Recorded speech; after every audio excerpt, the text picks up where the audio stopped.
Oi, gente. Olha, não repare, mas eu não gosto muito desse negócio, mas não tem outro jeito, a gente tem que fazer o trabalho, então vamos lá, né?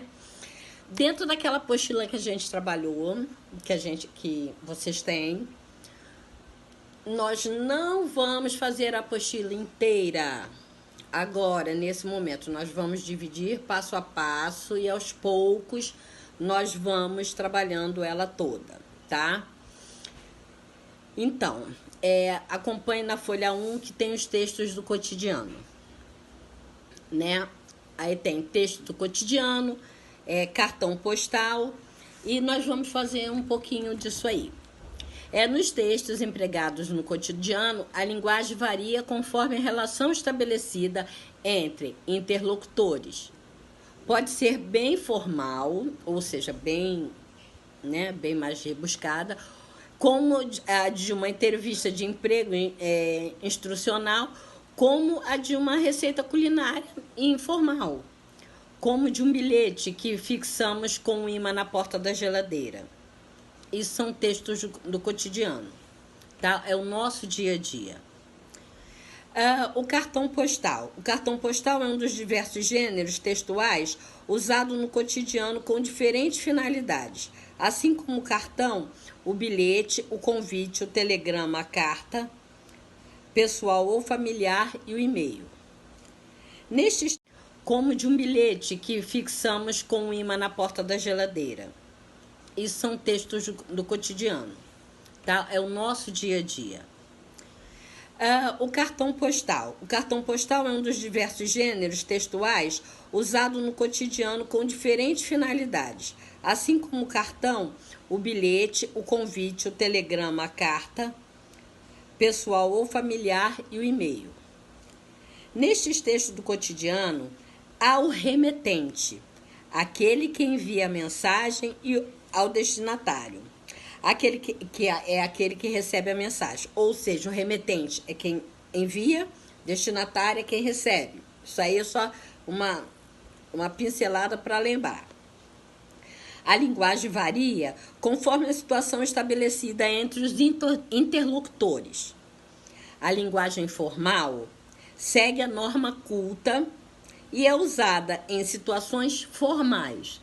Quais são essas situações formais? Entrevista de emprego, você está diante de uma autoridade e tal, então isso aí é a linguagem formal. A linguagem informal apresenta estrutura mais solta e era que é possível usar até mesmo gírias, repetições, que é usada em situações informais, ou seja, no nosso dia a dia, ok? Seguindo na apostila. Aí tem o bilhete. O texto do bilhete deve ter o nome do destinatário, uma mensagem breve, apresenta estrutura mais solta e era que é possível usar até mesmo gírias, repetições, que é usada em situações informais, ou seja, no nosso dia a dia, ok? Seguindo na apostila. Aí tem o bilhete.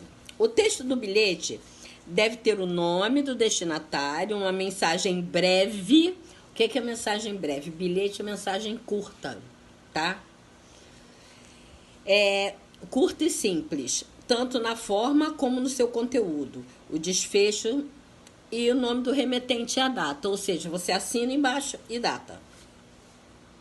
Em geral, o bilhete é escrito com uma finalidade prática e objetiva. O remetente, por exemplo, pode querer avisar que foi ao supermercado ou que foi estudar na casa de um amigo.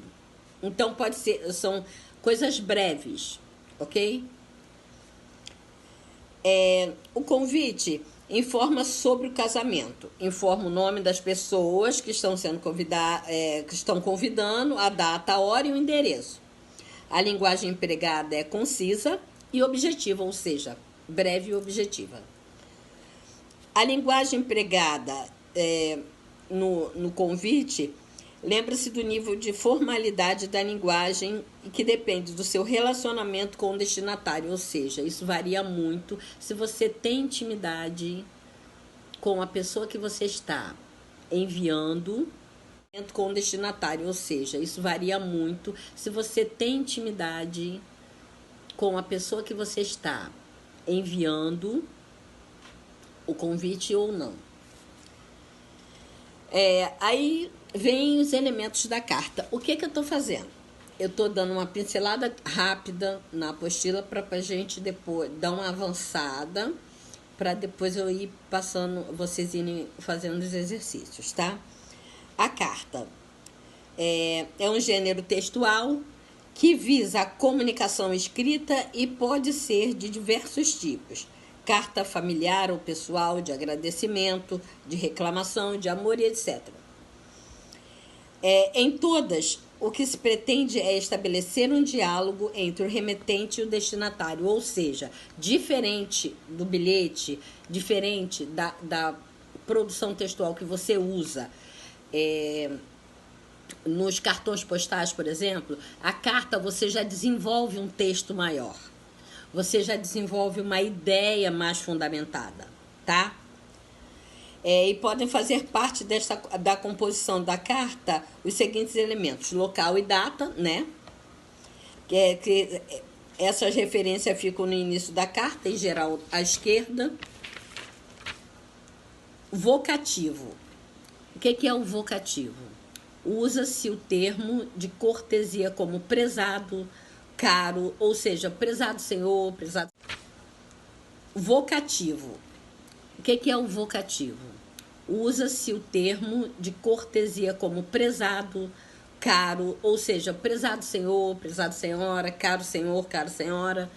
E pode usar somente o nome do destinatário, ou apenas o nome do destinatário, né, depois do vocativo. O texto, que refere-se à introdução e ao desenvolvimento da carta, ou seja, a ideia que você quer passar. O desfecho finaliza o texto, né? Olha a coisa da redação que eu falo para vocês. Início, meio e fim, tá? E PS, a expressão latina significa depois do escrito, ou seja, se você esqueceu alguma coisa no desenvolvimento do seu texto, dentro da sua ideia, você usa o PS para registrar alguma coisa que ficou faltando. Aí vem o e-mail. E-mail já está mais na época de vocês. Um grande número de pessoas hoje se utiliza o e-mail para se comunicar à distância com maior rapidez e eficiência. Muitas vezes é usado em substituição ao telefone, carta e ao telegrama. Ele pode ser enviado e recebido a qualquer instante, conforme a conveniência do remetente e do destinatário. Ele deu uma corridinha aqui, mas já corrigiu. O e-mail tem uma estrutura padrão, tá? O e-mail tem uma estrutura... O e-mail tem uma estrutura padrão, tá? O e-mail tem uma estrutura padrão de carta, vocativo, texto, despedida e assinatura. A linguagem varia conforme a situação estabelecida entre os interlocutores e os parágrafos costumam ser curtos, para maior clareza e leitura do texto. Texto instrucional. Há textos produzidos com a finalidade de instruir o eleitor, como, por exemplo, textos instrucionais, a receita culinária, as bulas de remédio. Então, vocês já sabem, né, que esses textos são institucionais, tá? Instrucionais. Tô prendendo um negócio aqui que tá soltando. Isso aí não tem muito o que ver. Instrucionais é de quê? De instrução, ou seja, informa como você tem que fazer, tá? Aí depois vem elementos da textualidade, tá? E eu vou focar logo nas armadilhas do texto. Vamos lá. Ao escrever um texto, deve-se observar certas construções inadequadas de que podem dificultar a compreensão do que se quer transmitir. Aí depois vem elementos da textualidade, tá? E eu vou focar logo nas armadilhas do texto. Vamos lá. Ao escrever um texto, deve-se observar certas construções inadequadas de que podem dificultar a compreensão do que se quer transmitir. Algumas dessas armadilhas são ambiguidade e redundância, tá? Ou seja, ambiguidade dizendo a mesma coisa, redundância é reforçando aquilo que você já falou. Ambiguidade, problemas com o uso de pronomes possessivos. Raquel preparou a pesquisa com o Silvio e fez a sua apresentação. Raquel fez a apresentação ou a de Silvio? Reformulando, Raquel e Silvio preparam a pesquisa e ambos fizeram a apresentação. Problemas com o uso do pronome relativo, é outro ponto. Visitamos o teatro e o museu, cuja qualidade artística é inegável. É o teatro ou o museu que possui qualidade artística? Tá? Aí quando você reformula isso, tá? Quando você reformula isso, você tem